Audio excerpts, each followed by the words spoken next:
You've decided that you want to offer care management or patient advocacy to your employees, and you want to both help your employees and help your budget. So what now? By the end of this video, you'll know exactly how the process works. My name is Allison DePauli, and I started Altiqe Consulting to help employers get out of the healthcare spend craziness and back to running their businesses. We help employers like you add control and predictability back into their healthcare spend, and the happy side effect of that is less out of pocket and more access to high quality care for their employees. Our clients don't hear, well, the best we could do is a less bad renewal. What they hear instead is, your employee had access to the highest quality care and you paid a fair price for it. For the best advice about how to shrink your benefits budget, make it predictable and controllable for you and more useful for your employees, hit the subscribe button and the notifications bell to be notified of when I upload new videos. So, you've decided to do patient advocacy or care management. You're not quite sure how the process works. So I'm going to tell you how the process works. It's relatively straightforward and a little bit detailed, like most things in the health insurance business.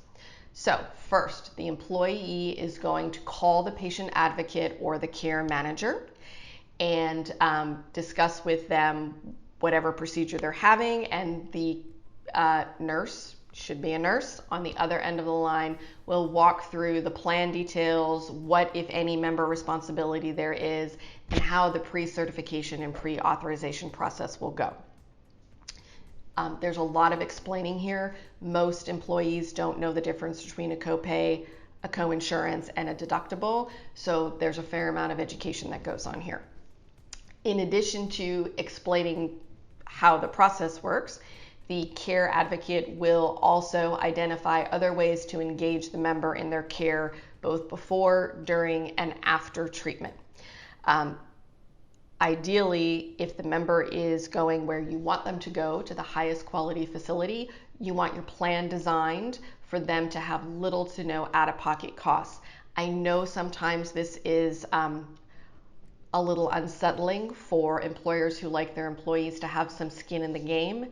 The cost savings is so significant that it is generally extremely worthwhile for you to do that. You may save your employees $2,000, $3,000, $4,000 that they don't have, while you yourself may save $10,000, $20,000, $30,000, $50,000 depending on what the procedure is.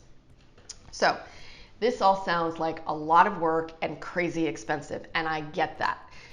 Care management companies are reasonable in cost, but there is a cost, and will generally perform at a multiple of ROI of your investment. So check out the video below for how to drive people to high quality care. One of the concerns I often hear is, I don't want to be responsible for choosing who my employee goes to seek care from. And I get that. However, I want to change that frame for you just a little bit. If you already offer a PPO network or an HMO network or an EPO network, you are choosing who your employee goes to see. So there is no difference here, and there is no additional legal liability for you if you do use a care management company to drive to high quality.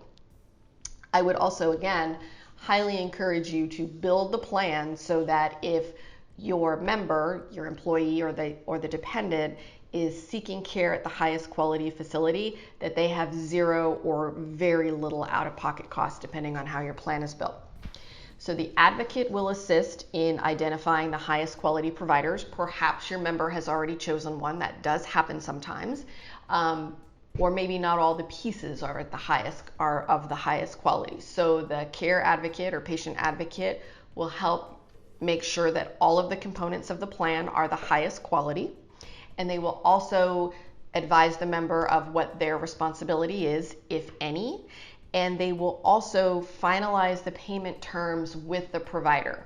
So this allows plenty of flexibility for using bundled pricing, direct contracting, reference-based pricing, or any of the myriad of second surgical opinion services or companies that bundle colonoscopies or complex imaging into pre-negotiated fees. None of that is handled in your office, all handled out of your office and taken care of. And with a well-managed plan document, which you've heard me talk of before, all of this is determined beforehand, so it's one decision for you to make. Patient advocate executes on those decisions. And finally, once the care is delivered, the patient advocate will circle back with the member, make sure they're following their post-operative plan, and that all of the bills are negotiated and finalized out. So, if you're interested in leveling the playing field, making your healthcare plan work for you and your employees, if you're interested in saving your plan significant dollars, click the link below and let's see if we're a good fit.